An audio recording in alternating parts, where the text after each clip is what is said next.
Selamat sore. Pada bagian ini akan dibicarakan secara lebih dalam lagi tentang bioremediasi.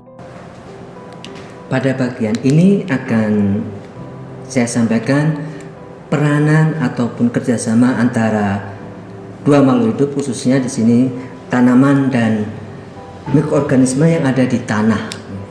Jadi sebagai gambaran untuk kita semua, ya. Baik, ini tanah, lalu ada tanaman di sana, ada sistem perakaran di bawahnya.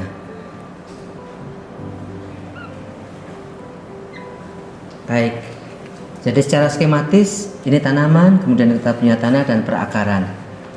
Apa yang terjadi dengan atau selama biodegradasi yang nantinya mereka akan berperan dalam bioremediasi akan coba saya gambarkan secara skematis pada bagian ini. Jadi katakanlah kita punya senyawa sinobiotik yang di mana-mana begitu ya. Jadi ini contohnya di tanah kita punya senyawa X ini tadi lagi. Senyawa X ini yang kemudian dia bisa bersifat beracun dan seterusnya, senyawa sinobiotik. Sekali lagi saya tuliskan.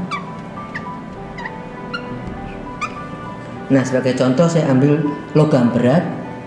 Nah, senyawa sinobiotik ini dapat mengalami berbagai macam perubahan yang dilakukan oleh mikroorganisme yang tumbuh pada ini kita sebut daerah rhizosfer.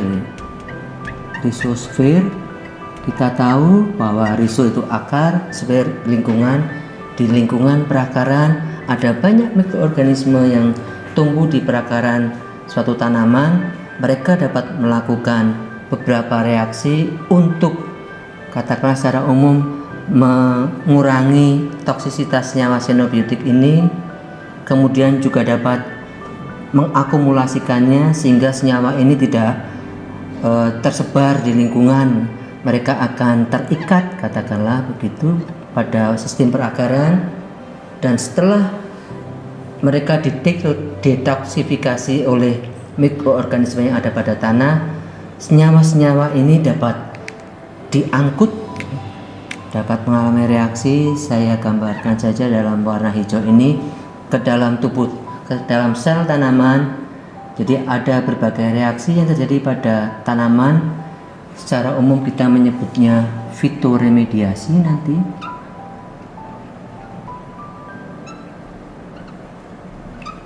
Nah, di sini dapat terjadi fitovolatilasi,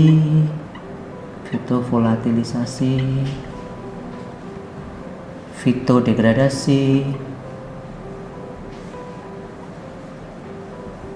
fitoekstraksi, dan seterusnya, yang pada prinsipnya mengubah senyawa-senyawa yang tadinya bersifat racun kemudian dapat dikonsumsi oleh tanaman tersebut, dapat membantu tanaman tersebut tumbuh, ataupun seandainya dilepaskan di lingkungan, mereka tidak lagi bersifat toksik tapi misalnya dalam bentuk gas CO2. Demikian gambaran umum interaksi antara tanaman dengan mikroorganisme yang ada pada sistem perakaran dalam menangani senyawa sinobiotik, dan mereka terlibat dalam apa yang kita sebut sebagai bioremediasi. Pada bagian berikut akan kita lihat lebih detail lagi apa yang terjadi di sistem perakaran ini. Kembali kita lihat gambar yang sebelumnya sudah kita lihat bersama. Jika kita punya tanaman di sini, kemudian ada sistem perakaran. Nah, bagaimana selanjutnya, apa yang terjadi dengan kedua makhluk hidup tersebut gitu ya, tanaman dan kemudian mikroorganisme yang ada di sana. Ya, dari rangkuman berbagai pustaka dapat disampaikan secara ringkas. Akan coba disajikan secara ringkas rangkuman dari pengetahuan yang selama ini diketahui orang gitu ya. Hubungan dari baik bagian ini akan coba saya perbesar, perakaran. Jadi jika kita perbesar gitu ya, kita memiliki akar, ya. Nah, kemudian ada mikroorganisme di sana. Ya, baik. Nah, sistem perakaran ini diketahui mampu menghasilkan apa yang disebut sebagai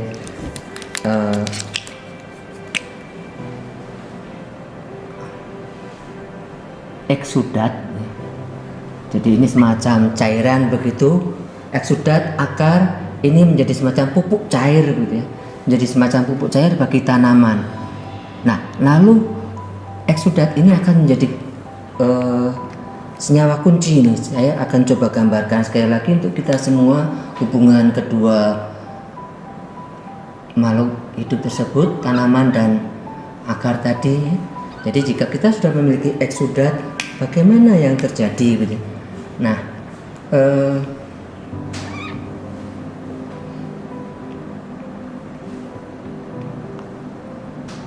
baik, secara skematis saya gambarkan dalam bentuk panah ini eksudat akar. Nah, lalu ada sistem perakaran rhizosfer tadi, dan di sini ada apa yang disebut sebagai, baik secara skematis pula saya gambarkan dalam warna yang berbeda. Ini yang disebut sebagai mikrobioma.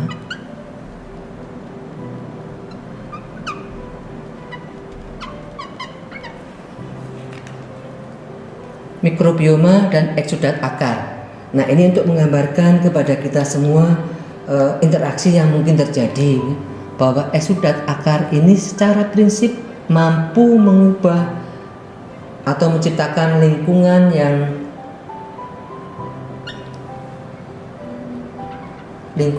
akan menyebabkan lingkungan yang baik untuk mikroorganisme. Jadi katakanlah misalnya mengubah pH menjadi lebih tepat untuk organisme, menyediakan hara yang tepat. Nah, secara umum seperti itu. Jadi yang pertama terjadi adalah bahwa di sini mengaktifkan mikroorganisme pada rhizosfer, aktivasi mikroorganisme. Ada beberapa hal yang dapat terjadi. Jadi misalnya mempengaruhi kelarutan suatu senyawa sinobiotik, sehingga mereka atau senyawa yang tadinya tidak larut dapat larut di dalam media, dalam tanah ini, sehingga dapat diabsorb, dapat diserap oleh perakaran. Yang lainnya adalah kemungkinan mikrobioma ini dapat menghasilkan surfaktan, sehingga senyawa tersebut dapat sekali lagi seperti dilarutkan gitu ya. Surfaktan mengurangi tegangan permukaan.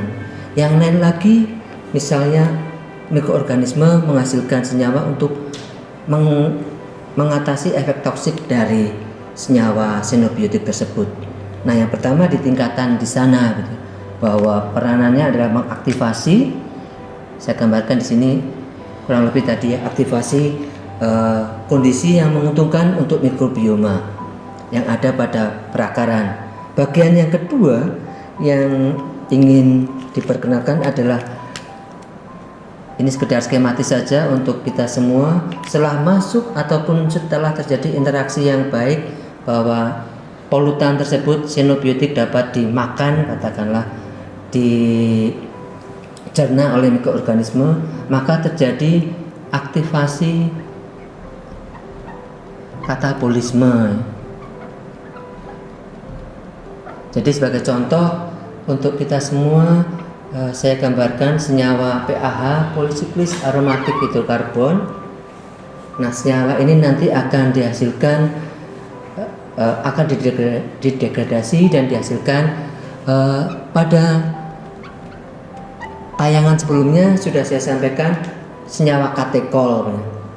Nah, ini ada aktivasi katabolisme, bahwa enzim-enzim yang diperlukan untuk melakukan metabolisme PAH dapat dihasilkan, dan akhirnya terjadilah pengubahan PAH menjadi katekol. Nah, di sini ada enzim-enzim kunci, misalnya mono atau deoksigenase. Nah, ini merupakan senyawa-senyawa kunci yang menyebabkan PAH akhirnya dapat dipecah menjadi suatu senyawa antara yang nantinya pada aktivasi berikutnya saya gambarkan dengan warna lain. Setelah dia dapat dipecah, senyawa ini nanti akan diasimilasi, akan mencoba dimanfaatkan oleh sel sehingga sel mendapatkan keuntungan, jadi akan diubah menjadi CO2.